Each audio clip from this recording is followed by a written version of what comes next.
Hello and welcome back to my page. As you can see, I'm doing an introduction on do-it-yourself box braids. With most of my individual braids, I prefer to use the bricklaying method when parting. I perform bricklaying methods because it seems to give the hair a full look. Also, for women who has short hair, I would prefer the rubber band method. But please try not to tighten the rubber bands close to the scalp, or it may cause hair loss. Before rubber banding my hair, I part and lay a piece of braiding hair between the sections I choose to rubber band. This is done in order to give the braid an even look and to prevent natural hair ends from sticking out the extensions. The braid then looks very professional.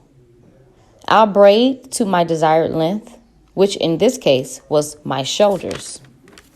Then I cut at the level that I prefer and rubber band the ends.